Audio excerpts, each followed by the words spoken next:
chegar assim e bocejar. Não dá uma vontade de você bocejar também? Isso é uma ação involuntária do nosso corpo. Tudo que a gente não controla, mas que na verdade a gente vê que acontece no nosso corpo já instintivamente, são ações involuntárias. Então, a gente tem um bom exemplo para começar, que é quando dá aquela vontade de bocejar. A gente também comentou na aula passada sobre ações involuntárias como as mais simples, né? O piscar o olho, bater o coração, respirar. Tudo isso são ações involuntárias. Aí sempre tem alguém que me pergunta assim, poxa, mas se eu fizer assim, ó, eu consigo parar de respirar. Então não é involuntária, é voluntária. Não, nesse ponto é involuntária, porque vai chegar uma hora que você vai fazer você não vai mais conseguir respirar. Nessa hora que você não conseguir mais respirar, é o seu mecanismo de ação involuntária falando mais alto. Mesma coisa com os olhos. Ah, não vou piscar o olho, fica assim com o olho aberto. Daqui a pouco dá aquela secura no olho e dá vontade de você piscar, porque a ação involuntária tá falando mais alto, certo? Então, ações involuntárias são ações que a gente não controla. O nosso corpo faz isso de forma já mecânica, certo? O que seriam então as ações voluntárias? Agora ficou fácil, né? Se eu falei que as ações involuntárias são ações que a gente não consegue controlar, ações voluntárias são ações que a gente consegue controlar. Como, por exemplo, mexer o corpo, dançar lá no TikTok, né? Que vocês adoram. Conseguir falar, né? Eu tô aqui falando com vocês, né? Então, falar é um ato voluntário. Andar de um cômodo para o outro. Várias ações do nosso cotidiano são ações voluntárias, tá? Então, o nosso corpo, o nosso cérebro, ele dá conta de fazer esse tipo de divisão do que é voluntário e o que não é voluntário, certo? Ação voluntária e involuntária. No seu livro, vocês conseguem ver alguns dos exemplos que eu citei, né? Sobre essas ações voluntárias e involuntárias. E aí entra numa parte super interessante que é sobre arco reflexo involuntário. Ou seja, aquele mecanismo que a gente tem rápido para tirar a mão, por exemplo, da panela quente no fogo, certo? Isso é um arco reflexo involuntário. Então vamos falar sobre ele aqui também. Vou apagar essa parte para não confundir vocês.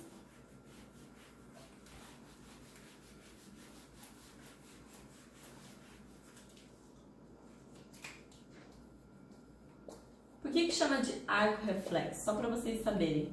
Ele é um mecanismo que vai e volta. Então, se merece muito a um arco, né? De ir e voltar, certo?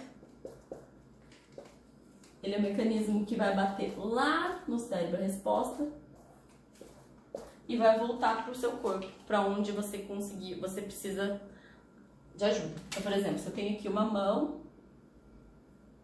nossa, linda minha mão, né?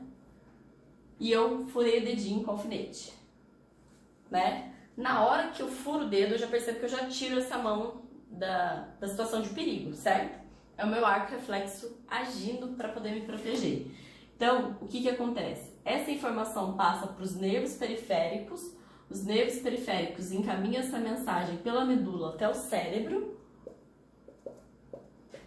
Chegando lá no cérebro, o cérebro fala, opa, situação de perigo, tira a mão. E ele manda o mecanismo de volta para você por um neurônio que a gente chama de neurônio motor, que é o neurônio que faz a gente agir, e aí você tira a mão do perigo, certo? Então aqui a gente tem, na verdade, um neurônio que sente, é o neurônio sensitivo, ele que faz você sentir que está numa situação de perigo, e quem faz você tirar a mão do perigo é o neurônio motor, tá? Então, várias situações que a gente consegue perceber isso de arco reflexo, mas até bebezinhos, né? Você fala, a gente adquire isso ao longo do tempo, né? Com observação. Bebezinhos recém-nascidos já tem isso. Se você passar a mãozinha no pezinho dele, vocês vão ver que o pezinho dele faz assim, né? Abre e fecha os dedinhos do pé. Então, isso aí é um mecanismo de arco reflexo, que já tá também protegendo o pezinho, né? Quando você põe o dedinho ali, a pelinha muito fininha, já manda um sinal pro cérebro, tá? Isso é um arco reflexo involuntário. E tem também os atos condicionados, que fala aí no livro como reflexos condicionados, né? que é o andar de bicicleta. As meninas do Year 6 eu vejo que fazem muito, aprender coreografias do TikTok, fazer sapateado, fazer algum esporte. Você acaba aprendendo coisas que ficam depois inatas, você não precisa ficar pensando muito, você acaba fazendo naturalmente com o seu corpo. Essas coisas que você faz naturalmente com o seu corpo, que você condiciona ele a fazer, como por exemplo andar de bicicleta ou andar, né, simplesmente andar, a gente fala que são reflexos condicionados. A gente não tem noção da dificuldade que é para um bebezinho começar a andar, mas vocês conseguem ver o passo a passo até chegar lá, até se tornar um reflexo condicionado. Ele começa engatinhando, ou vai engatinhando de bumbum, ou vai engatinhando com o joelhinho, depois ele começa a treinar os primeiros passos com apoio, depois ele tira o apoio. Isso tudo são steps, né? São passos para chegar a um ponto em que a criança consegue andar sem apoio nenhum, se equilibrando em duas pernas, tá?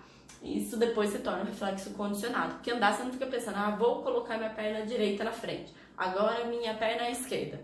Não, né? São reflexos já natos, tá? Então, andar, caminhar, andar de bicicleta.